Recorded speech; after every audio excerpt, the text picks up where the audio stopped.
bowl season is here. The college football playoffs have started, and the tailgate on a Saturday morning is exactly where you guys should be. Thank you, Guns and Wine Time, for rocking like all year, man. We made it. I mean, we're at the playoffs. I guess if this was our quote-unquote destination, we are here. Maybe not a destination spot for a Notre Dame fan, Guns. I do feel for you, but we're here. Yeah, as I say, we're here. We made it to the end of the season. Ready to get paid. What a game we had last night. Alabama, Oklahoma. Good way to start it off. I think our best game is going to be this morning, right? I'm not too excited about the later games, but we'll get into that. Guns, how we doing this week, man? Well, I was on the wrong side of the total and spread on the first playoff game, but my max bet was actually Western Michigan today on the early slate. So kind of helped out. But yeah, we're here to talk some of the games. Bowl season's actually been pretty profitable so far, so I can't complain. I just didn't think that Bama, a 3-loss Bama team, would beat Oklahoma, but I digress. We have at least the first game is nice, and the other two teams, we're watching minor league teams go against the pros. So gonna be fun. Can't wait to cap it with you guys. Let's go. Wine Time. What's up, man? Oh, happy Saturday, guys. Good to be here. Saturday before Christmas. It's feeling like a little like Christmas because we've got college football playoffs. Yeah, we don't have the best slate of games today, guys, but we will in a couple weeks after these two teams that shouldn't probably be there lose today. But we've got a banger of a game at 9 a.m. my time. I don't need games. I got the game. Wine Time. Oh, this is what it's all about right here. This 9 a.m. game, all eyes are going to be on this game. You guys notice the college basketball slate. They got no good games on this morning. They want all eyes on this game. So I'm excited. It's college football playoffs. We got Christmas coming up this week. Shout out to everyone in the chat that's been with us this whole entire year, guys, every single Saturday. Appreciate you guys. Ron Lofton, member for 37 months. Shout out to you, my guy. Happy holidays to everyone. And if you guys have any questions about any of these games, put it in the chat. We're going to be talking some college football today. I'm looking forward to it. Let's get to it, Cab. Yeah, I tell you guys what, I think we should, usually we start with the earliest one and move forward. I think we should hit the other two first. I mean, fuck. Yeah, do that. I agree. Let the people read about our Texas A&M Miami take. Let's go. Agreed. Let's give people some time to roll. Oh, let me move your guns. Sorry about that. Yeah, you already know after that game, people are going to say, did you guys break this game down? So, yeah. I did. I broke down. Like, I have takes on all the games, obviously. Well, I want Tulane or JMU to make it an interesting game. Like, I'd love to see it. And I think I heard Wine Time say that he thinks Tulane will make it a game. So I'm going to let you take it in a second. But I'll give my opinion on the matter here. The fact is, Notre Dame, Texas, and Vanderbilt should be in the playoffs. I don't know. Maybe you say you can only pick two of them. You take out Tulane and you take out JMU. I think you find a way to put those three teams in. After those three teams are in the playoffs, I'm not hearing a case for anybody else. Maybe BYU, I guess. There's always going to be somebody. But let's be honest, BYU wasn't that good of a football team. So here we go. Tulane getting a second chance at Ole Miss, who beat the shit out of them, in Louisiana the first time this year. Ole Miss without Lane Kiffin, obviously, that'll be the big storyline heading into this game. How much of it was the players? How much of it was the coach? I guess we're going to get to find out. Was it a little bit of both? I still think Ole Miss rolls in this game personally. But like I said, I'd love to see Tulane win. I'll root for you. Wine Time for sure. Tell me why Tulane's in this football game. Yeah, this is going to be a fun game here, guys. I think a lot of people are, in fact, expecting a blowout. I mean, considering these teams have met in Oxford, Mississippi earlier this season, what happened? 45-10 victory. I thought that game was in Louisiana. It was in Oxford, Mississippi. So they're back in road game for Tulane once again. Listen, guys, going into this season, Tulane had a lot of high hopes, and they kind of played up to their expectations. They lost the games they should have. They won the games they should have. Impressive win in the beginning of the season. I think it was against Northwestern to start off their season, which isn't a great team, but they still made a bowl. Ole Miss, guys, we guys all know what happened. Lane Kiffin, he jumped ship. He's going over to LSU. He's not going to be coaching this game. His old buddy Charles Weiss goes and follows him on the jet to go there, and then all of a sudden they say, yeah, you know what? You could go back. You can go back and coach. Listen, this guy was not calling the plays. As much as they say he was, it was in fact Lane Kiffin calling the plays. I mean, he's one of the best offensive minds, not just in college football, but in the game of football. This guy's been around. And he was the coach of USC, 15, 20 years ago? And this guy isn't even 50 years old yet, it seems like. He's been everywhere. And he's ran so many good offenses. think it's going to hurt not having him on the sideline, guys. Yeah, he's more of a head coach than the coordinator, but he's running all those offensive schemes. He's running the play calls. He's talking to the quarterback at all times. Charlie Weiss might run the same game plan, but you have to make those in-game adjustments, and Lane Kiffin has learned to do that over the years. Probably the only person that's going to come on here and give Lane Kiffin praise, but that's the kind of coach I think he is, not as a more off the field stuff, but I think when he's on the field, he's one of the best offensive play callers out there. With that being said here, Tulane got smoked in their first game. There's no way Retzlaff plays as bad as he did in this game that he did in that first game. You could say these Ole Miss players are motivated, but their offensive coordinator who ran back to school already ditched them at one point. So that shows you how invested he is. I question some of the people that have taken jobs elsewhere to see if their foot is still in the door, if it's already 1 foot out. I'm on Tulane here, guys. I was the one that said yesterday, if there's going to be an upset today, this is going to be it. Between this and James Madison, I sprinkled the plus 610 money line. Not coming on here and saying Tulane wins this game outright, but I do think they have a chance. There's no way they get blown out the way they did in that first game. They do. I'm wrong, and it is what it is. But if you look at Tulane's roster, I mean, they did a lot this last offseason to get to where they are now. Yeah, John Summerall's already 1 foot out the door, I guess you could say as well. But I think they have something to prove here going on the road. And I'm on Tulane plus 17.5. I sprinkled that money line. I do think they for sure cover it. I don't know if they win this game outright. It's more fun, but give me Tulane here, guys. I'm locked in on this one. Guns, I got to imagine you feel opposite of this because honestly, if I'm you, I'm wanting to see Tulane and JMU get boat raced. Here's the deal. As I've seen Summerall in a bunch of I was looking at his interviews going up to this game. And if you actually look at his background, I remember seeing him before he got the job, his next job in the P4. And now you look at his shelf, it's empty. That dude's 1 foot out the door. He don't give a shit about this game.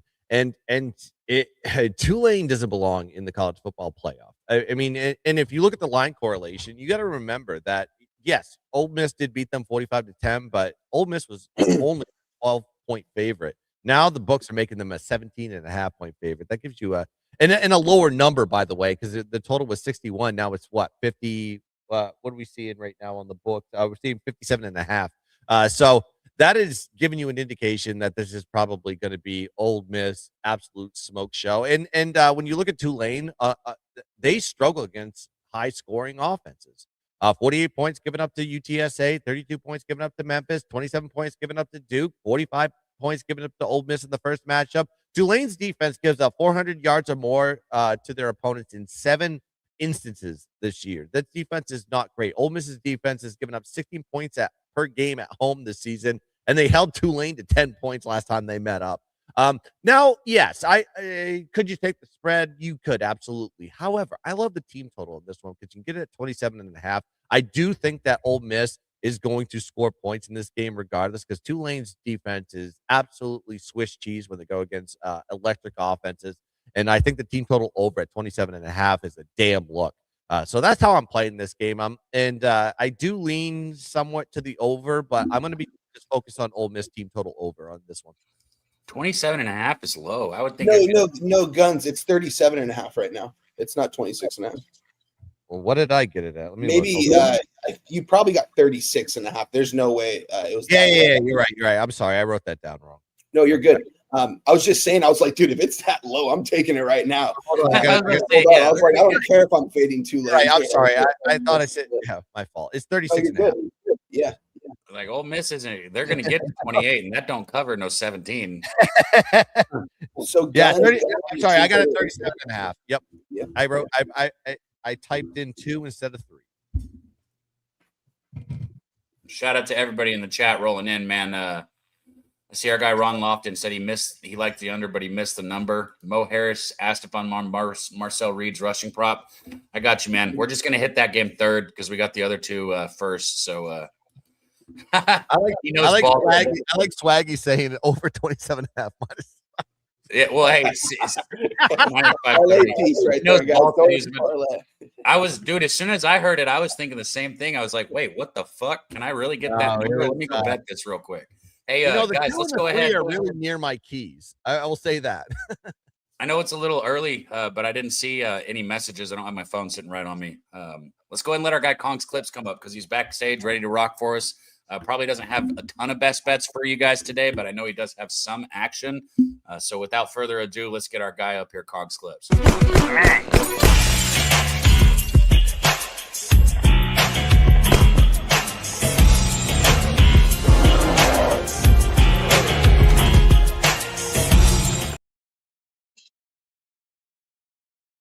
Happy Saturday. Cogs Clips in the building. Ready for some football. Woke up this morning on the right side of the bed. Got Alabama through the window last night. Missed the total. It is what it is. I'm ready for Saturday. I'm ready for some football. This first game that's coming on, definitely going to be the best game of the day. That's where I'm going first. Kyle Field, Texas A&M. I laid 3 points with Texas A&M at minus 120. I don't think Miami can come into Kyle Field and win a game against Texas A&M. I just don't see it. I think Carson Beck has a turnover game. I think he's going to be seeing ghosts out there. I think we're going to have a lot of false starts, delay of games, everything that the home field advantage for Texas A&M is going to cause. I just like Texas A&M here. I think they're in a prime spot to win this game, and then go up to the Cotton Bowl and play Ohio State, another de facto home game. I like Texas A&M here. I think they got it all in front of them. I think they can go on and make a run at this national championship. Prop I have in this game is KC Concepcion anytime touchdown. The touchdown is plus 100. I think he finds the end zone. I'm looking at Marcel Reed's rushing prop. I have not hit it yet. Been looking at it for a couple days. With sacks taking away from the rush total, I don't know if I'm going to get there or not. I got an hour and 45 minutes to get it figured out. Just haven't got there yet. It's something I'm looking into heavy. Ole Miss. This is the blowout of the day, in my opinion. I believe Ole Miss comes in and dog walks Tulane. Ole Miss is coming into this game with a lot to prove. I would just assume that they are all together in the locker room. They've gotten past the Lane Kiffin going to LSU thing, big monkey on their back. And I do believe they come out with a lot to prove. Typically, with games like this, in my opinion, I think they're going to try to run the score up just to show that they're still here and that the coaching didn't affect them as much as people might think. If this was a different team on the other sideline, maybe it's a little different. But we're looking at a Tulane team, a team we've already beat by 35 points once this season. I just think there's too much talent on the Ole Miss sidelines, and they're at home. I think they'll come out and blow this team out. I'm on Ole Miss in a few ways here. I am on the Ole Miss first quarter minus 4.5 at minus 104. I am on the Ole Miss first half minus 9.5 at minus 120. And I'm on the Ole Miss full game minus 17.5 at minus 104. Ole Miss blows them out, man. Another touchdown prop I'm hitting in this game is the Trinidad Chambliss anytime touchdown at minus 115. Yeah, minus 115. I think he finds the end zone. I think they put up a gang of points. I love the team total over. I think that's a great bet as well. But I'm just laying the points here. Not going to try to get too fancy with this one. On to the night game. JMU headed to Oregon. I think Oregon is going to be too fast for JMU. I watched the JMU Louisville game through and through. Got lucky to cover that game. Actually, got really lucky to cover that game at the last second with JMU on the 1 yard line. I just think that JMU is going to come into this game. Oregon's home field advantage is it's a great place out there at Austin Stadium. Too big, too fast. I'm on Oregon first half. My layout for this game is Oregon comes in runs up some points early. And I think they try to just hold on to the lead. As soon as this line came out, I texted Cab and said, Cab, JMU, 21.5. That number looks way too big. And so if I was to bet the full game, it would be on JMU if I could find the 21.5. I'm not going to play with it, bro. I'm going to take Oregon in the first half minus 11.5 at minus 106. I think Oregon scores 3 touchdowns in the first half. You do the math. Even if JMU gets the ball in the end zone, they still cover this number. Give me Oregon first half minus 11.5. Another touchdown prop I have in this game is Kenyon Sadiq, anytime touchdown, minus 155. I have put all of these touchdowns in a parlay. Casey Concepcion, Trinidad Chambliss, and Kenyon Sadiq, anytime touchdown, plus 515. I have a big bet on Ole Miss minus 16.5 alternate spread to get under the key number of 17. And added to that, I have Oregon full game minus 9.5 for some plus money, plus 125. I do have a big bet on that.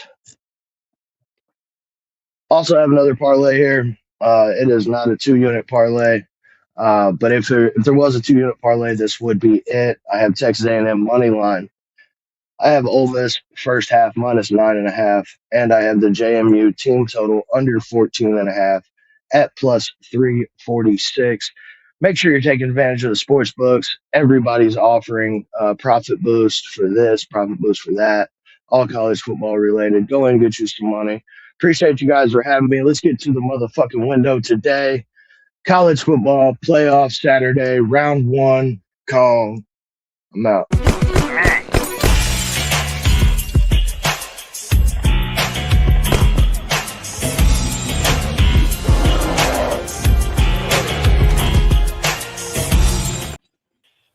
What a fucking job by our guy Kong this season, man. And it ain't over yet, but much love to our dude Kong, and shout out to him for coming up here and kicking ass every Saturday. It wasn't the best for him at the beginning of the season, but he really hit form here at the end of the season, started hitting a couple of those 2-unit parlays, and got way back up in the green like we knew he would. So shout out to Kong, and respect to his capping game. Shout out to everybody. Did you see that fit he had on with the Jordan Blues? Like he's going. I thought he was going to let us know that North Carolina was going to cover that 3.5 spread against Ohio State today in college basketball. But I got a graphic for that one, man. Shout out BT, Swish, Domo in the chat, man. Doug Wise, everybody in there. I see Doug Wise and Chappie going back about the A&M game. I went in there too and said something. Can't wait, man. It's all exciting. It's all love. But hit the like button. What did you? Apologies. Did you give a take in this game? Yeah, I don't give a fuck about this game. Okay. There you go. Let's go to the next one. Another one that I'm not really that interested in this one either. Look, I'll say it again, what I said off the top. Either JMU or Tulane better play a fucking good football game, because they are representing the little guy in every which way, because next year they're not going to be in the playoffs if one of them doesn't play a good game here. And I don't mean these two teams individually. I mean the smaller schools, I think, are going to get shafted. And I've heard the argument for both sides. I've heard a lot of people say this is good for college football. Give them a chance. Give them a chance. Fuck that. You give App State a chance to go play Ohio State during the middle of the season, not in the goddamn playoffs. It's a difference, because in the playoffs, these teams aren't going to let down. They're not going to make that mistake. And I don't think Oregon in any world loses this football game. Could it be close? No, I don't think so either. So we'll see. Wine Time, what's your thoughts on that? I don't think it's going to be particularly close. I mean, guys, you got to look at this. Look at the one-on-one matchups here at every single position on the field. Don't get me wrong. You got guys in James Madison, a guy like a Sahar West, redshirt freshman coming off double-digit sacks this season, had 3.5 sacks in the conference championship game. You guys got to remember, they were going against Troy offensive linemen. These are Oregon offensive linemen. Also, talk about James Madison. How have they been able to score the ball with their 5'8" running back? You know what I mean? Is he going to be able to break tackles in open space against Oregon tacklers that really don't miss shit in open space. You look at this Oregon secondary, this is the best secondary in college football, just from a statistical and a schematic standpoint. I mean, look at the personnel that they have. They literally have a true freshman out there, a 5-star kid that people are already saying is going top 10 in the NFL draft in 2 years. He's a true freshman out there. He's locking down pretty much everyone that he has seen this year. And on the other side of him, they got a kid that's been there for 3 or 4 years. That's kind of taught him the ropes of that secondary. And this secondary is tough. And I don't see James Madison moving the ball through the air. I mean, have we seen them really do that this season? Not really. I mean, Barnett has done a good job over there. Shout out to James Madison. The guy from Coastal Carolina, right? I'm not sure. That's a good question. I could probably pull that up. Actually, no, go ahead, bro. I got you. Because we have honestly, because I'm in no rush at this point because we only have these couple games right here. Let me just pull. I don't know who else it would be. It's got to be. Yeah. So while I look that up, but yeah, no, he's not. No, he's not. He's been at JMU all 4 years. Oh wow, has he really? Yep. Oh wow, that's crazy. But yeah, with that being said, here, guys. He wasn't able to move the ball against Troy. Troy, that second half, it was the run attack game, and it was the defense setting their offense up for success. You're not going to see Oregon make a whole lot of mistakes, guys. All of a sudden, we are seeing mock drafts come out. Who's the 1 and 2 overall picks? Fernando Mendoza and Dante Moore. This kid coming out of high school. I remember when he went to UCLA, I'm telling my buddies, I was like, this kid's going top 10 when he's eligible for the draft. Didn't do so well his freshman year, sat behind Dylan Gabriel, and now look at him in Oregon. He's got them on the way to potentially a national title here, guys, because I think it's going to be tough to beat this Oregon team when it matters most. Here's the thing right here for me, though, guys. Both Oregon coordinators, Willie Stein, their defensive coordinator, I forgot his name, both took jobs. One took him at Cal, one took it at Kentucky. They're all Amateurs. Like I said, guys, if you guys watch the press conferences of these guys talk, all of the press is asking, like, so how are you able to juggle, like, doing the two? Because you obviously have to recruit for your new school, but you still have to get your team ready to go in this game. And they just talk about late nights and after hours, like after 10 p.m., they're talking to all these recruits. That means you're already 1 foot out the door. If your mind is not 100% in this game, might be some mistakes. I think it's going to be tough to make mistakes against this James Madison team because you just have the players to the personnel, I should say, to absolutely destroy these guys and not be able to even have James Madison get in the end zone. Here's my play, guys. Give me James Madison team total under 6.5 in the first half. Minus 110. Like I said, I told the guys backstage, I told Jimmy yesterday, I told DJ Big Boss on Thursday, I said, I don't see James Madison get into the end zone. I just don't see it happening. I see them settling for field goals. And when this game starts getting out of hand, like 28-6, James Madison is going to have to be, they can't just keep kicking field goals. So, and I think they're going to get stopped.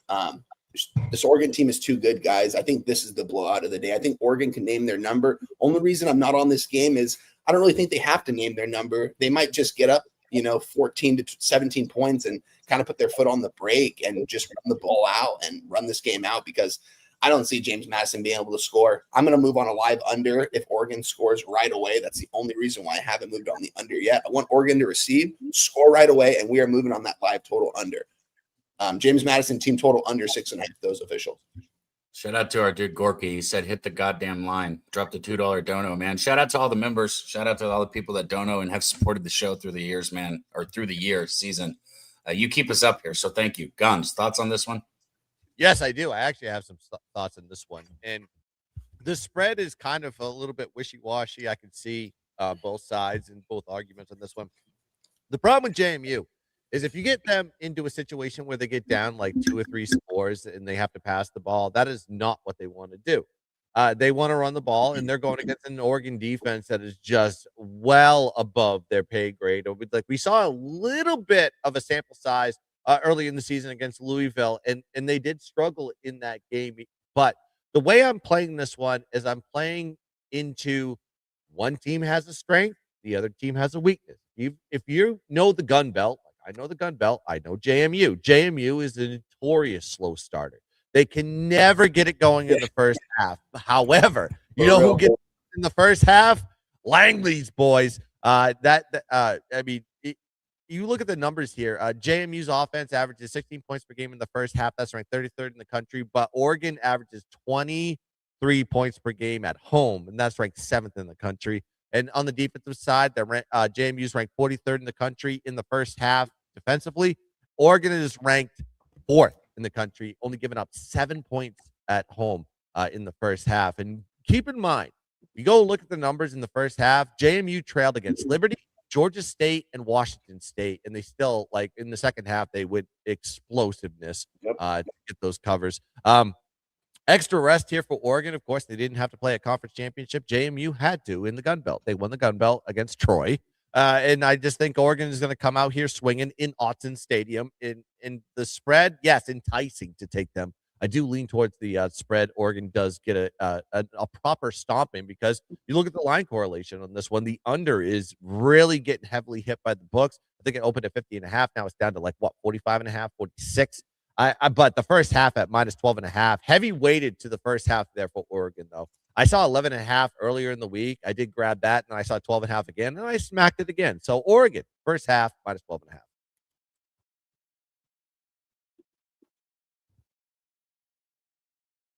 Hey, you're muted. Nice. Cab, you're muted. That's all right. I didn't say anything important. I said I got you two guys on the Ducks. The big game's ahead. I'm gonna have to throw down one of these gummies real quick to hear this bullshit you guys are about to say. Daby Cab, this is why the people watch, though, so we can all have different opinions. Let me have another one. Hold on. These are 1,000 milligrams, and there's only 10 of them, too. So just take all 10, Cab. You have a good graduation. And here's 2. What are they, gummies? What are they, gummy worms? Just gummies. Yeah, Domo was pissed that you're not on the smoke today. So yeah, I'm surprised you don't got a J rolled up, Cab. I don't know where my weed is. You want me to intro this, Cab, or you got this one? Don't matter. I'm trying to decide. I mean, we're going to be on it for a minute, so yeah. Go ahead. The way you said that, the way your voice went down right there. Go ahead. Shout out to you, Daby Cab, my guy. Guys, listen, this is the best game on the board here. I think it was the best game on the board, even if yesterday's game would have been played today. Got Miami, Texas A&M, ACC against SEC here. Listen, Texas A&M, a dream season for our guy Daby Cab.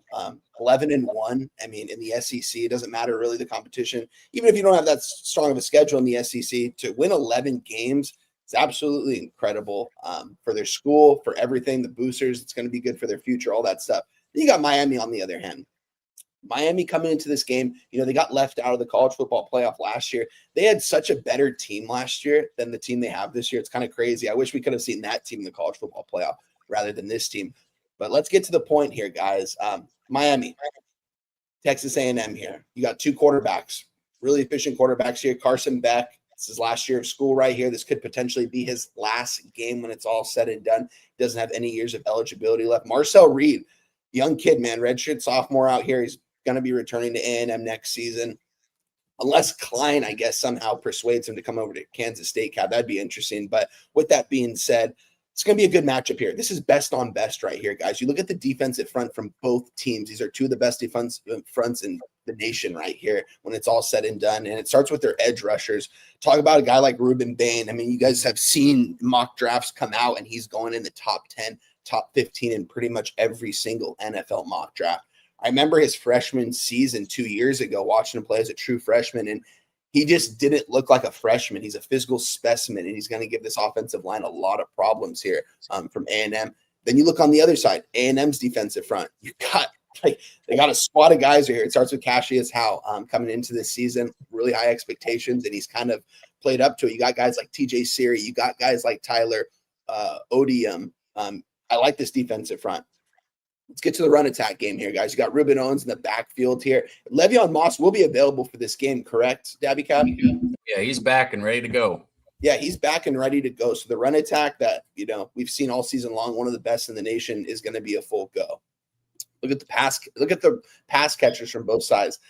This might be a strong take here, guys, but I think in 2 years from now, Malachi Toney, when he's eligible for the draft, is the best receiver on the field in this game. Him as a true freshman, over 1,000 all-purpose yards, which is absolutely incredible. I mean, we've seen mock drafts in a couple of years. This kid's going in the top 10, top 15 too. He's ultra talented, and he's been Beck's favorite target this season.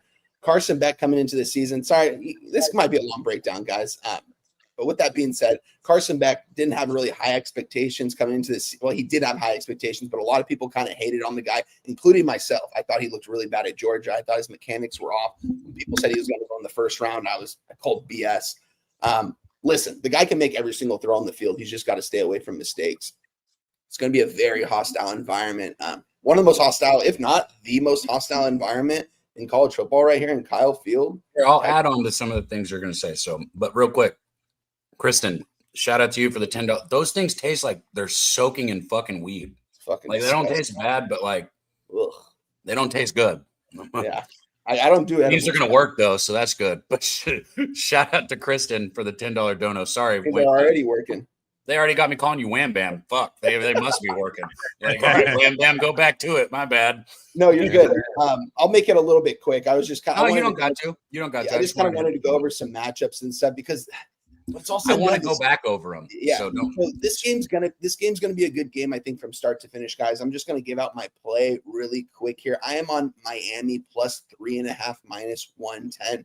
Could probably find the same number around a minus 115, minus 120, depending on where you're looking right now. Line's not really moving. Here's the thing. My play's already in, but I wanted to look at the market when we talked about this game. I haven't looked at it all morning long, so let's look at it really quick here, guys. And it has not moved a bit. The same ticket handle and money percentage that we saw yesterday is the same. 54% of bets, 52% of money on Miami. So it's a very even 50-50 split right here, guys. I just think Carson Beck, the kind of football he's played these last 4 games, give or take the competition, guys, it's the ACC. They've been playing better football down the stretch. I think Carson Beck's been playing better football, and I think he kind of knows that, like, if he has a good run in the college football playoffs, let's say if they win this game and make a little run, his draft stock will, in fact, go up if he has a really good game in an environment with 110,000 people.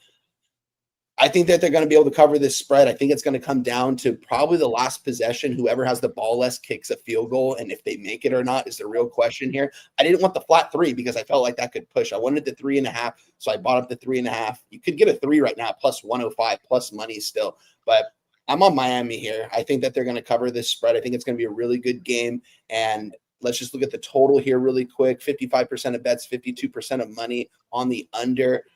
Line's not moving. It's kind of a lower total too at 40. I guess the line did move. It opened up at a 51. Wow. So this has moved, guys. So if you got in early on this under, credit to you. I am also giving out Malachi Toney. You guys don't hear me do this ever. Malachi Toney, anytime touchdown, minus 120. I thought about giving out his receiving yards today. He's got the highest receiving yards on the board right now. I mean, obviously because Craver and he doesn't have another they don't have a 1-2 punch like the A&M Aggies do, but I also think he could get it out of the backfield. You look at his rushing prop; it's 11.5 rushing yards. He might get a couple plays. They have a couple plays lined up for him to take it out of the backfield. So I'm on that as well. Nothing first half. I didn't take a money line spot. I might take a sprinkle on Miami because I'm on the spread, but most importantly, I'm on the spread plus 3.5 here. Guns. Really curious to what you have to say in this. Before you go, Guns, because you're going to have more things that I want to respond into. So we talk about the environment. It's estimated almost up to 115,000 people because they did sell standing room only seats as well. You heard the thing about Nick Saban saying that they fucking pump noise through the pipes. That's fucking wild. They don't. It is an engineering school, however, so the stadium is built very intelligently as far as to produce noise. It is going to be the loudest football field of the year. I'm telling you guys that right now. Like, this will be the loudest stadium this year right now. And Carson Beck is going to be calling the snap off hand signals. There's no other way around it. If you think that he's going to be able to do anything but hand signals, you're an idiot. Okay. Hand signals is a huge advantage to the defensive line. I keep seeing people talk about how good Miami's offensive line is. Yeah, it's really good. Guess how A&M's offensive line would grade out if they were in the fucking ACC. It would be unbelievable how they would grade out if they were in the ACC. And Miami is the 77th, 78th best rushing team in the nation, so they're a little below average there. If Miami is not able to run the football and A&M is going off of hand signs on the defensive line and Torian York at the linebacker position is calling out plays, it is going to be a unbelievably shit environment for Carson Beck back there in the backfield. Just want to say that. Go ahead, Guns. So I think the line drop has nothing to do with like sharp money or anything like that. It has a lot to do with the weather report that is coming in 15 to 20 mile an hour winds in Kyle Field today. If you go look at that one, so the wind is going to be the factor, of course. That is what affects totals in most cases. It just dropped from 51.5 down to 48s and 48.5. That's because of the weather report, but I think when you look at the situation between two teams, and when I cap bowl games, I always go to there's a website, Massey Power Rankings, that really has a very accurate rating as far as the defenses, the offenses, and overall statistical analytics. You basically can build a spread off their website, but in bowl games, you have to take the better defense. And Miami has a better defense. They're 14th in Massey Power Rankings versus a Texas A&M team that is ranked 28th. So there is a nice, significant shift between two teams. Both teams know how to stop the run, and I think with Texas A&M, they are kind of heavy to the run. But Carson Beck and that Miami offense can do whatever you want to do, and everybody wants to shit on Carson Beck. Mind you, this guy was a Georgia quarterback. And a successful Georgia quarterback, a Heisman hopeful last year before he got hurt, and then Gunnar Stockton did take the job. I was like, but he's like pro style. He's not going to run, but he's able to create time with his speed. Got hurt. Okay, whatever. I mean, whatever Kirby Smart wanted to tell people, but like he does two things when pressure hits him. Like he throws the ball away, or he throws an interception, or he throws a touchdown and he hits a receiver. So there's three variables there, but he does not take sacks. I think Marcel Reed will take sacks with that pass rush with Miami. Underrated defense, though.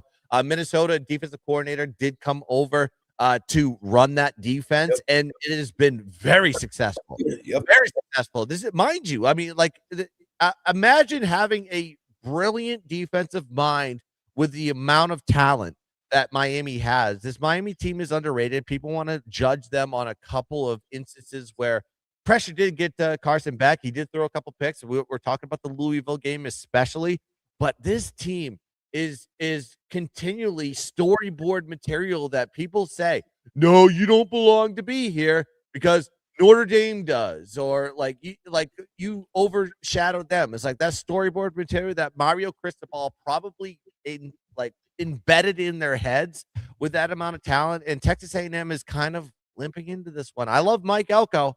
I really do.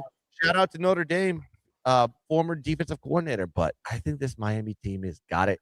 And if there's going to be a dog that gets it, it's got to be this one. Give me Miami money line. I don't take spreads and bowls. I take money lines. That's all I do.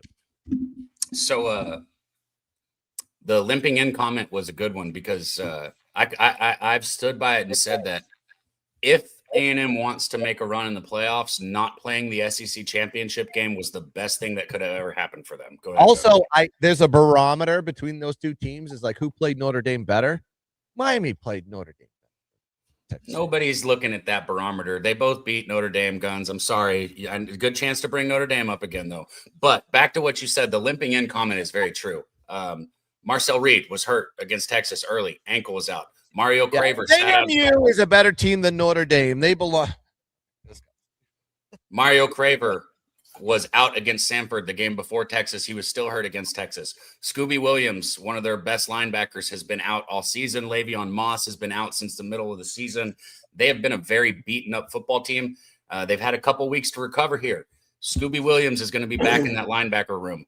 What this is going to do is it's going to take 15 to 20 plays off of Torian York's shoulders. If you watch that Texas game, now A&M was only down by 3 points in the fourth quarter at one point. It just didn't feel like it because they got their ass beat the entire game. Like, let's be honest, they were beaten up and down the field the whole game. But technically, they were only down by 3 points. And if York and some of these players weren't so exhausted, I think they could have put a better foot forward.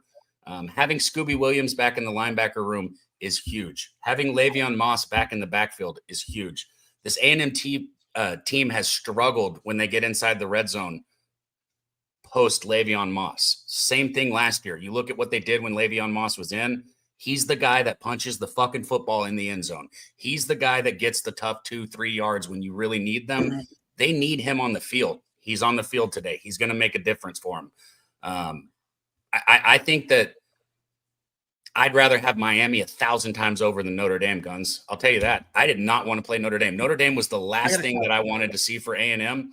That does not mean that I think Miami is not a good football team. Everybody was touting Miami as the best team in college football 3 weeks into the season. Let's not forget that, okay? A lot of people were standing on it.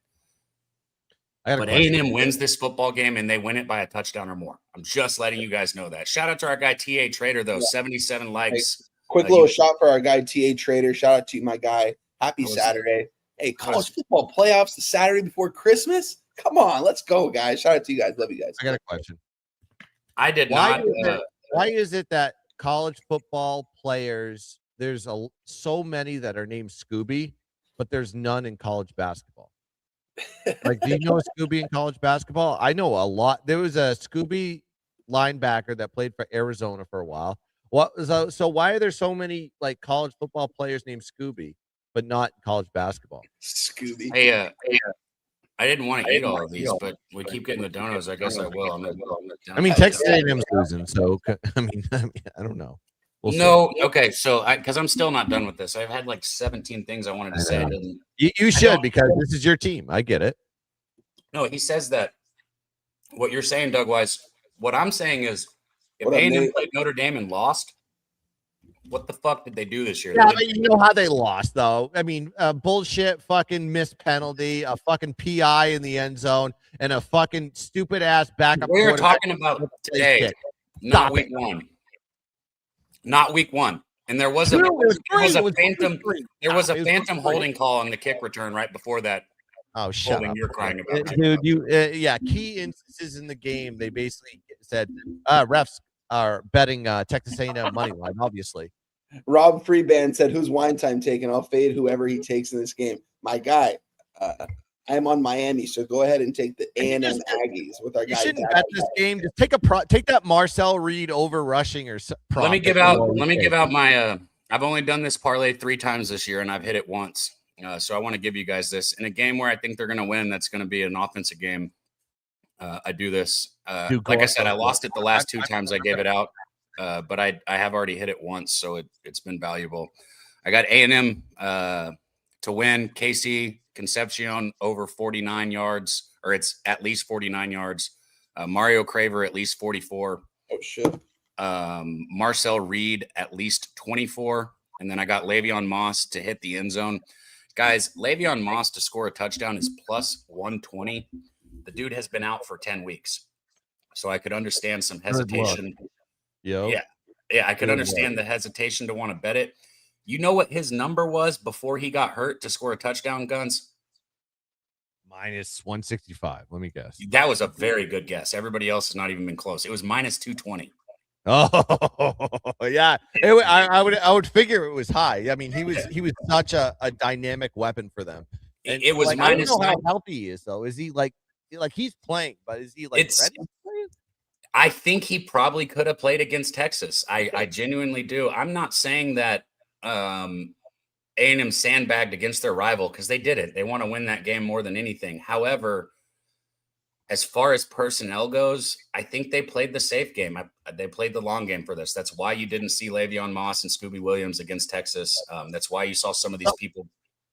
And Gorky just had a mic drop for our guy Guns. Notre Dame played both these teams and no one out. Yeah, I see Seth saying Notre Dame got smoked by Miami. Fuck you, dude. They lost by 3. Like the first half, they were playing with a freshman quarterback, and then they went to the second half and actually dominated in the second half. They just lost by 3 points. Smoked? They lost by a grand total of 4 points on 2 losses. Shut up. And by the way, if they were in the college football playoff right now, the sports books would make them a favorite in all but 3 teams: Georgia, Indiana, and Ohio State. Everybody else they'd be a favorite against. So stop it, guys. You guys are just it's you guys are making Guns upset. Come on. All right, so you got my parlay. Wait, did I even give you guys the odds on that? No. I did not. My bad. Let me pull it Was back. that plus 300? Now I love it. What did you say? Is it plus 350? No. Was it 14? What was it? Hold on. Let me pull it up. I think it's plus 780. Hold on. Holy shit. Yeah, that's why you said plus 300. I was like, okay, no. I thought you were going to say less. I was going to say, okay, it's got to be at least like a plus 300-400. Because did you take a little bit down on each of their props? Like, did you? Yeah, like 10. Yeah, they were all three alt spreads except for the anytime touchdown. That was still at plus 120. I like that. I'm gonna like print out this chat and I'm gonna bathe in it.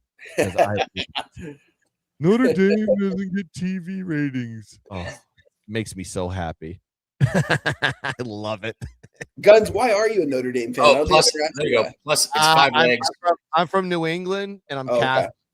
And we don't like BC. BC's but like everybody in New England is a Notre Dame fan, a Pats fan, Red Sox. Like that's their team. Yeah. It's plus plus 975. Wow. There you go, right there, guys. Daby Cab giving you nearly a plus 1,000 live here on the air on A&M Miami. That's a good number right there. Wow. So and just so everybody knows, I have 1 unit on the minus 3.5, which I posted. I have 2 units on the -2, and then I have $100 on that one.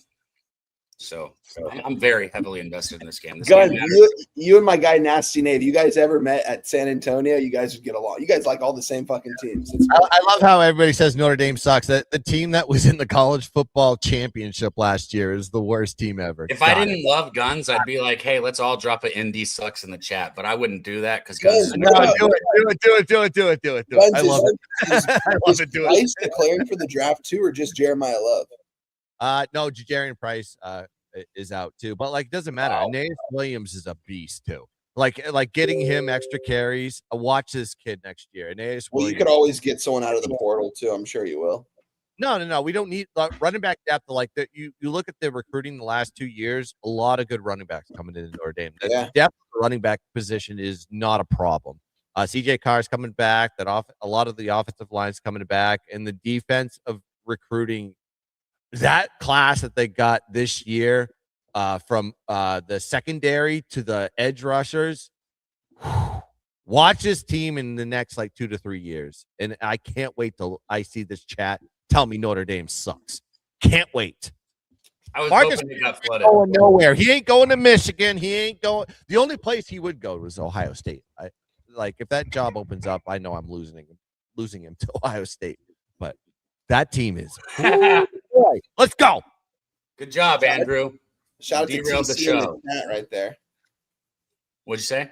Shout out to TC in the chat. Said Daby Cab, Wine Time Sports. What's up, Guns? Shout out to my guy, just my 2 cents. No UFC the next like 6 weeks. So no live streams, guys. But shout out to the fellas over there, always crushing it. So you two are on Miami. I'm on A&M. No totals. I like how the chat doesn't understand them before. Doesn't what?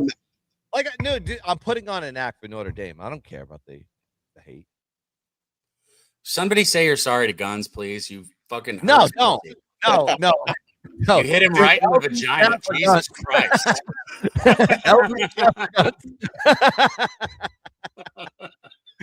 I want health. All right, so we got Miami, A&M, and then my swaggy parlay. You guys don't have any side bets, do y'all? Yeah, Maliki Tony, anytime touchdown, -120. Okay. There you go. I got a system that I've been working on with college bowls, and I want to give this out. I gave this out on my live on Instagram. Go follow me, _Guns. I give a lot of sharp information. But if you do watch first half unders in bowl games, I'm telling you. And if it doesn't hit in the first half, in the first half, double down in the second half. There's a variance. I'm telling you, like we saw it like on what was it, 3 bowl games last, it hit on 2. So it went over in the first half, and then in the second half it went under. We had a huge first half over in the NC State game, 0 points scored in the second half. And then the Western Michigan game, a ton of points scored on anomalies. The under hit in the second half. So I would say watch these first half. If it does go over, slam the second half under. So Doug Wise is replying to Wager Detective saying A&M is public. Every book has different numbers. I know that. Or no, it's all over the place. It's very 50. Because I was going to say what Wine Time read off was 52 and 50. Wine Time read off 52 and 54% on Miami. So technically, yeah, you can say 50-50. But if you're going to be real technical, it's Miami, and they dropped the line from 3.5 to 3. I will say that real technical. There's 2.5 right now. No, yeah. It was 3.5 this morning. Now it's down to 2.5. Wow. What the? And there's a 1.5 at Hard Rock right now. Yeah, I saw that. And you're telling me 54% of the money's on Miami, and they're doing that? It is currently 54% of bets and 52% of cash. Yep. I mean, it's all over the place, man. Everybody's going to bet both sides. Sharps. Well, there we go. I think it could be full Philly trying to like key number's 3. So people are trying to buy down, buy up, and who knows what they're doing, man. It's just it's like stock market. They're trying to get the best price. Well, I tell you guys what, we got a few college basketball games that I brought up, and we got our guy Gorky backstage that has action in this as well. And I know Gorky's been killing it. Let's let our dude Gorky come up and hit these real quick guns. We'll bring him up with us. And then I only put 3 college basketball graphics in there. I don't know if you guys had any you wanted. But without further ado, let's get our dude up, the Gorkle. Gorky. What up, Gorky? What's up, fellas? Oh, you know, man, living the dream. Got you up here early because you said you wanted to say some stuff on this. You want to tell Guns and Wine Time how bad their bet is, right? No, bro. I want to tell people how, first of all, fuck Tulane and JMU being in this. These are not charity cases. This is like a Special Olympic basketball team playing against the goddamn Denver Nuggets. Get fucked. This is the college football playoff. Give me the best motherfucking product out there, and let's fucking go. Yeah, let's put JMU in. No, let's put. No, I'm saying let's put the best actual teams. I agree, Gorky. Next year they need to make the rule out because this year it was a rule. One G6 team has to make it. It didn't matter what their record was, but one G6 team had to make it. They chose 2. They should not. They should not have that rule. They should not have that rule. That should not be a thing. But what I'm saying is, dog, that's a charity drop. It is. They want to make it more fun for these lesser schools, and I get it. But at the same time, we want to see the bet. We want to see, you know what I mean? We want to see Notre Dame, Oregon today. That would have been sick, you know? It's I got a proposition. Is it fun getting your dick pounded into the ground by 70 points? Yeah, pretty much. That's what we're going to see. That one. I don't. Yeah. Here's what I think should happen, and this is a theory in my head. I think the G5 teams should have their own little college football playoff. And I exactly. Think that would be fun. The G5 playoff would be. That would be fun. Electric. Are you kidding me? That's what I think you got to make that proposal right now to the committee. That's a good idea right there. Guns, can I say that? That's what I said to someone last week. I think it was in Discord or some shit or on Twitter. That's what I said. I said it would be so much better because it would be. And you can give them a trophy, sort of like the fucking March Madness in basketball and shit. Right. It's like you know how the tournaments they have like the NIT or what Crown Jewel or something like that. There's like 2 NITs now, the Crown Jewel, exactly. And you make that one for money. That one is actually for money. 100%. Yes. And put up like a $250 NIL cash type of deal on top of it for the winner. Dude, they would make so much bank. Like people watch G5 teams. I'm telling you, like JMU, Tulane in the championship of the G5. My God, come on now. And I would let these lower level teams like from the Power 5, like a Colorado, make like the 2nd or 3rd round, whatever it is, like sort of like. You know, the top seeds in tennis, they don't play first rounds in 250s or whatever, but they're there in the 3rd round, like starting in the 3rd round. Action Jackson said we got to talk these games out. We've talked about all of them, my guy. Go watch the playback because we've talked about it. I've been waiting all week to say this publicly. Okay, so if you don't like it, kick rocks, dog. But if you like our content, we love you too. Hold up. What Gorky's saying is, even if you're in there, like I saw somebody the other day, I don't know what it was that I said on A&M. They're like, I've been watching this idiot all year saying this, that, or the other about this team. And at first, yeah, I was a little butthurt like Guns was when you guys were talking shit about Notre Dame. But then I thought about it and I was like, you know what? You've been watching all year, man. Much love. Respect to you. I don't care if you're in there talking shit. I don't care if you're in there supporting. I love it. I love the shit talk, man. I don't care what you're doing. No, if you're in the chat, thank you for being here. I'm here to say my opinion. And this Notre Dame shit being out of the college football playoff for a James Madison team that's actually going to get stomped. Like, these people are going to get stomped. They might not even cross the 50 goddamn yard line. Yeah. And by the way, I love and for the record, I love that Notre Dame said fuck you to the stupid Pop-Tart Bowl. It's like, no, I'm not going to give you ESPN money. I'm not going to give college any money. It's like, I'll keep my money. We good. Looks dense, Cab. We're in a conference, Notre Dame. That's really nice, Cab. You don't need focus. To. I see it. It's weed. No, not you, Guns. Keep going. We get it. Are you still crying about Notre Dame, or did we move on? I'll never stop crying about Notre Dame. Guys, hit the like button in the chat. I think messed up. We've got 170 people in the chat, only 60 likes. We need that. I think collectively between me, Gorky, and Wine Time, we basically came up with a proposition of how to deal with this tournament. We have a G5 tournament. Exactly. We have a P4 tournament. It would actually make these G5 kids actually have something to play for that they can win and actually put good. Hey, yeah, they could call it the "If I'm good enough, I'll get to transfer to a bigger school bowl." Exactly. Correct. Yes. Okay, these guys. The MVP ends up being the A&M fucking quarterback next year, or whatever. Hey, I tell you what, guys, I want to put these up here real quick. There's 3 real good college basketball games, and don't worry if you guys don't have bets. We don't have to go super deep into it. Gabby, can I just say my plays for? Oh, I didn't know you hadn't done it yet, man. Go ahead. No, I hadn't because we went on another tangent. My play for this game is first quarter. Texas A&M was a late ad, plus 100, minus 1.5 on A&M, and the team total 28.5 with Texas A&M over.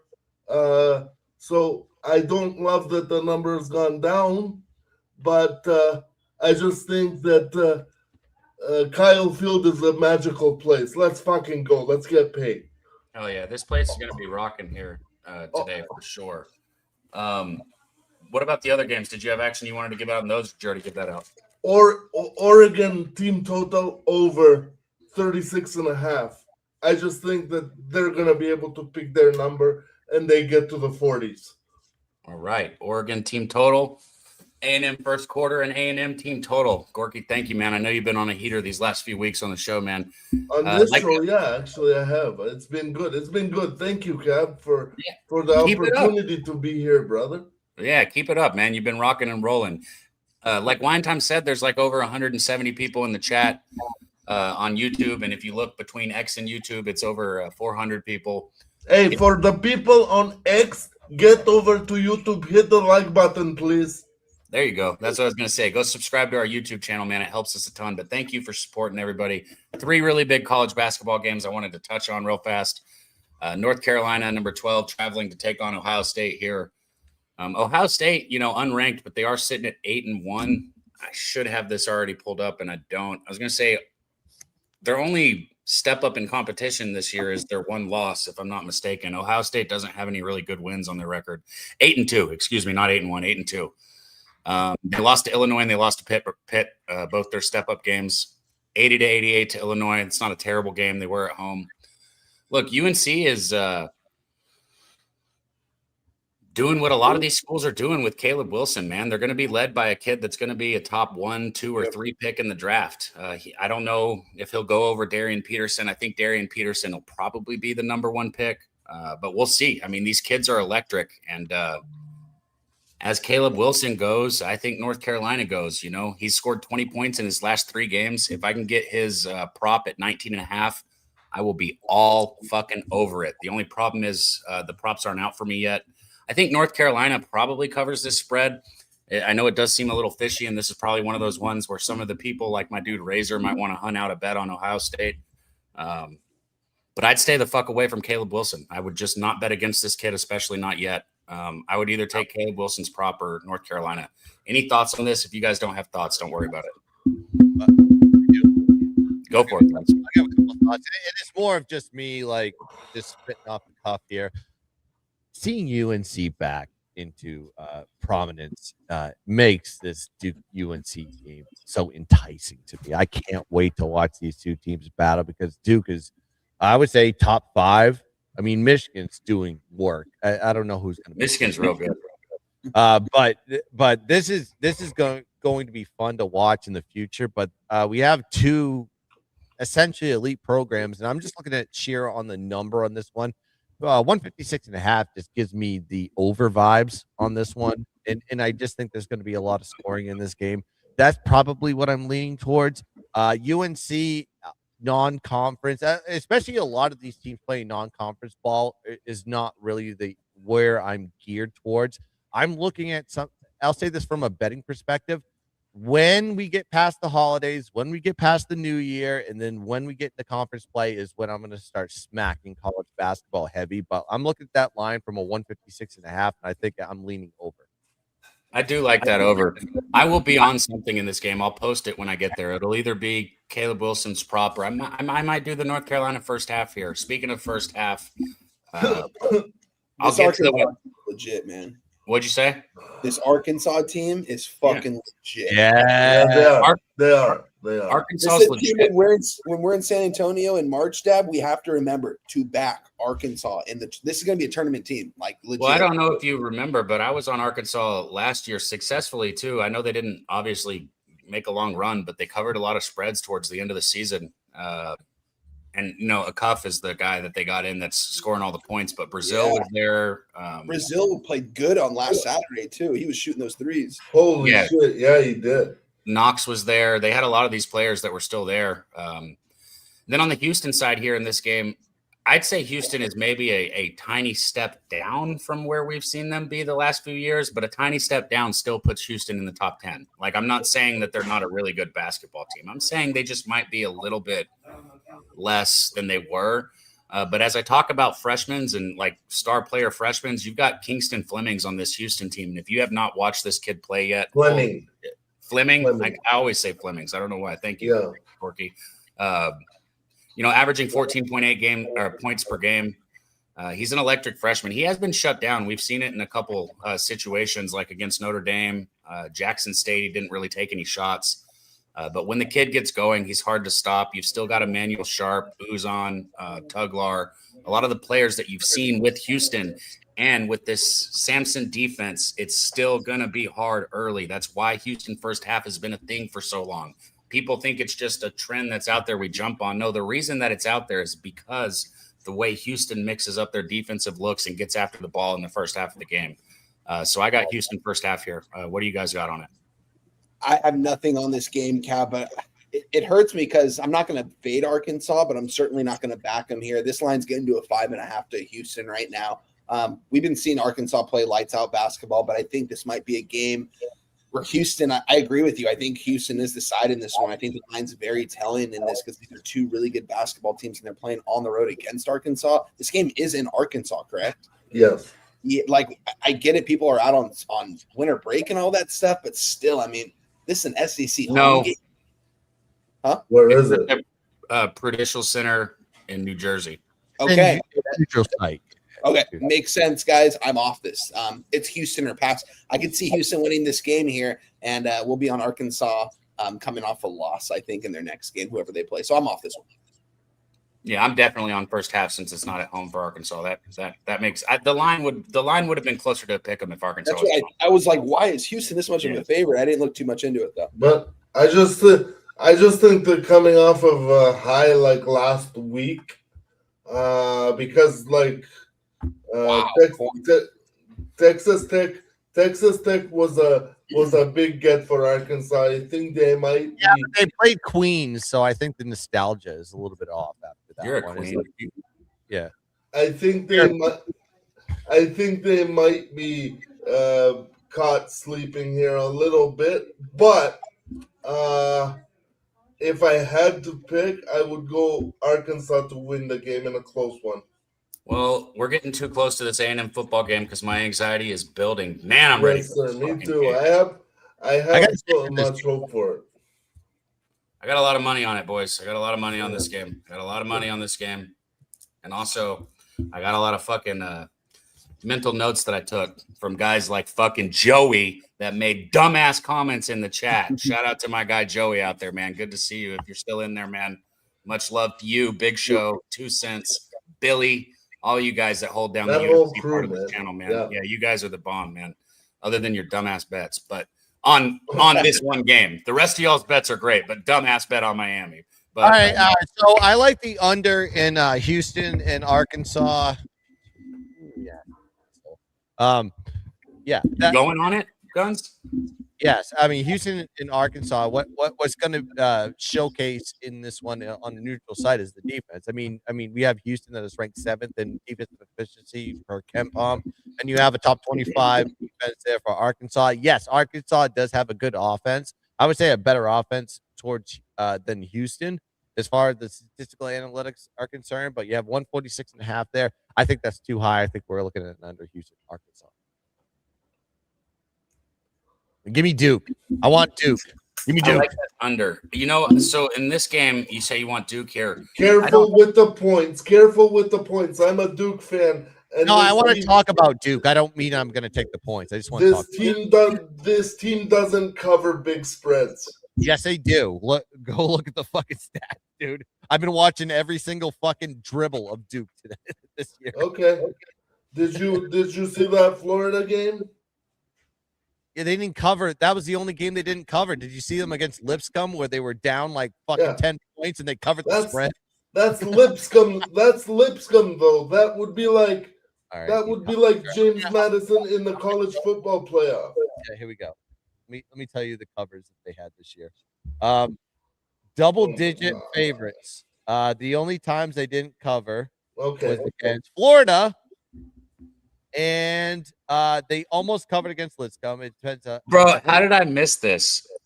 I have a text from Big Show from like weeks ago that I just now saw. Look at this. You guys are gonna laugh. Look. Fuck you, one more. What the fuck, Big Show? I don't know how I missed that, man. Yeah, go put that the Ohio University coach in there now. I mean, I guess he's banging. Was he banging like some co-eds in the dorms? Yeah. Jesus, bro, that just caught me off guard in the middle. Allegedly. Hey, no, it's not alleged. That story's out. No, not allegedly. It was happening. Texas Tech here already got 3 losses on the season. And, Arkansas was the last loss that they took. Shout out to Wine Time. We were just talking about Arkansas. I think you were on Arkansas in that game as well. And I did hit a live bet on Arkansas, so we both cashed there. I had JT Toppin's point prop against Arkansas, and he blew it out of the water. Yeah. He got 30 points, and I only needed him to get 21. So that was a good bet there. I think I will go back to the well with JT Toppin here. But Duke probably covers this number, just like I thought Arkansas wins that game. This Texas Tech team has one of the best players in the country in Toppin, and they've got another player in Christian Anderson, who can really shoot the basketball. We've seen him hit 5-6 threes in multiple games in the last couple games. But if Anderson is not hitting his shots, this becomes such a one-dimensional basketball team that it's disgusting, okay? It is really gross to watch Toppin take every single motherfucking shot, unless you bet his prop. If you bet Toppin's prop, then it's, it is what it is. It's cool. So that's what I'm going to do. I'm going to bet JT Toppin, and I'm not going to try and predict the rest of it. So I'm going to have JT Toppin over his points prop here. Any thoughts on this one, fellas? No, but boys, I have a question. I got a thought. How many of these guys on both of these teams actually go pro in any basketball league, not just the NBA? Outside of the Boozer twins, I don't see too many pros. Isaiah Evans will be a good pro too. On Duke. Isaiah Evans is very good. Isaiah Evans is going to be a good pro. Okay. Yeah, Isaiah Evans and Boozer are both pros. Both Boozer twins. JT Toppin will be a good pro. I mean, I don't know about Caden, Both but Boozer twins is going to be the second pick in the draft. 100%. Maybe the first pick. I don't know. Yeah, it's wishy-washy, but like, yeah, I've heard a lot of projections of him being 2. But I would rather him actually go to a better team. So because the top team in the draft is gonna be like some jerk off that's never gonna win. I thought the same thing. I was like, "What? You want him to play for a better team than Duke?" No, you're talking about Indiana. No, you're talking about the pros. It caught me too. I was just like, "What the fuck?" I got you there, man. So did anybody else bet this one or think they're going to bet it? I like the under. I like the under in this one. You have one of the top 5 defenses in the country with Duke. I love watching them because I love good defense. And you look at their numbers defensively, they're 3rd in defensive efficiency, and they're going against a Texas Tech team that flourishes on offense. And I think the number is way too high on this one. And you could look at them from a spread perspective. I did say they are covering monsters. The only time they covered it in a high single digit or didn't cover in the high single digit element was what Gorky was saying with Florida. They did not cover that one. They won by 1 point, but the under is huge for them. The over is only hit in 2 games for Duke, and that was against Army and Lipscomb. So I think the under is a damn look here today, but with Texas Tech and Duke, knowing that Duke defense plays well, but I like that offense frustrates me to all high heaven. They just can't get the ball. They can't put the ball biscuit in the basket, as they say. Is this game at Cameron? Is this neutral? This is Madison Square Garden. I was gonna say, maybe. Yeah. Under. There you go. So we got action. So guys, we will have a lot more college basketball next week. I'm not focused on college basketball right now because of this stuff going on. In 2-3 weeks, when this college football thing is behind us, it'll be really sad, but it will give us time to focus on college basketball, and I will come in with some plus money bangers for you guys. I promise. It's just what I do. Yep. Same. All right. Well, like I was trying to say there, we'll have more college basketball, guys. But today, this is all we're going to hit because we're real focused on this college football. We're going to recap our bets for you guys real quick. We're going to go over them again. So I did have, multiple units on the A&M. I have 1 on the 3.5. I have 2 on the -3. I have the parlay I gave out. It's the alt spread on the receiving prop for Mario Craver, Casey Concepcion. Then it also has Le'Veon Moss anytime touchdown. Marcel Reed's rushing prop over, and then A&M to win. That comes in at plus 975. As far as college basketball goes, I'm going to be on Caleb Wilson over, JT Toppin over. When I started this show, I could not bet my props, so I got to go in there and get my numbers, and then I'll post it for you guys. And I'm also going to be on North Carolina. Actually, Houston first half. I don't think I'm going to take North Carolina first half. So Houston first half. Those are my 3 college football or college basketball bets and my 2 college football bets. Love you guys. Wine time. What you got? Yeah, shout out to our guy DJ Big Boss in the chat. Yeah, that Oklahoma game was crazy yesterday. 34-7 run to end the game. Shout out to Bama backers. We're down 17-0. There's no way you could have felt good about that. You can go eat my ass. Yeah, that was wild. Shout out to you. That plus 17 live was money though. When I took that plus 17, the money line was plus 680, and I didn't move on it. It was crazy. But shout out to them.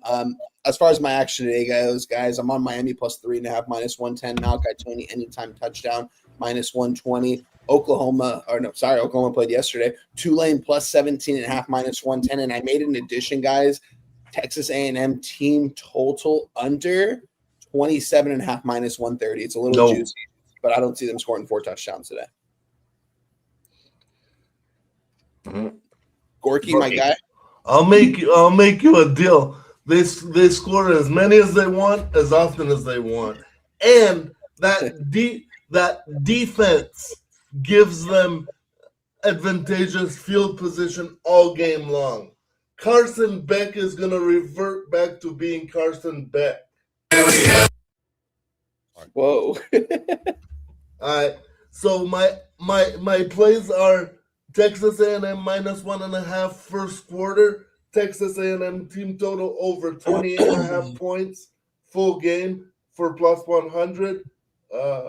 For plus 130, I believe, and then Texas A&M team total or minus 1.5 first quarter is plus 100, and then Oregon team total over 36.5 and plus 135. Pay him. Shout out to you, Gorky. Pay that man his money. Pay him. What is that? What? Pay that man his money. Oh shit! I was like, what? Pay him. Right. Shout out to Gorky. So, someone said any NBA action. It reminds me of round. I agree. I may have late night NHL action, but I don't know yet. Guys, if we get 100 likes before we get off the air, I will give out my one NFL play today. No NBA for me today, but guys, we have NFL 2 games today. I woke up this morning. I was looking at the card, and I was like, "We have 2 games today." What the? Conference division games too. 100 likes, and I'll give my play in the Commanders Eagles game. Guys. Hold on, You better hit that like button now because we got guns recapping in them words. NFL, I completely forgot we have NFL today. NFL, I have plays like a motherfucker today. Okay, let's go. All right. Here's the recap. I like Oregon first half minus 12.5. I like the team total over 37.5 here for Ole Miss, and I'll give some NFL plays as well. Let's go. Washington plus 7 is going to be a banger. I love Marcus Mariota, and people want to deny this guy of how his valuation is, but he's a better quarterback than Daniels. I'm telling you, statistically, he's goddamn better. Nope, statistically, he's better. I'm not saying he's the better quarterback in the long run. This guy is a fucking legend. And I like the over in that game. And also, I wanted to get on the Chicago bandwagon, see the line correlation. But Micah Parsons is out and Watson is out. So I think that's why the line moved. But I do think there's going to be a lot of scoring in that game. Give me the over in that game. Those are my plays in the NFL. There you go. What are your college football plays, Guns? I threw them in there, too. I said team total over on Ole Miss. And what I say? Oh, Miami money line. I forgot about. Apologies. I think you said Oregon first half as well. Oregon first half, correct. Yeah. I listened to Guns Oregon. Yeah, no one else. Oh, wait, that's it. We all recapped. Well, fuck. I guess now it's time for playoff football, boys and girls. I don't know if we hit the 100 likes yet. I'll try and talk for another 5 seconds. We have 91 likes. 9 likes away, guys. Come on. I believe that you guys got it. I have a thing to say. This is a must-win game for the Packers because they don't want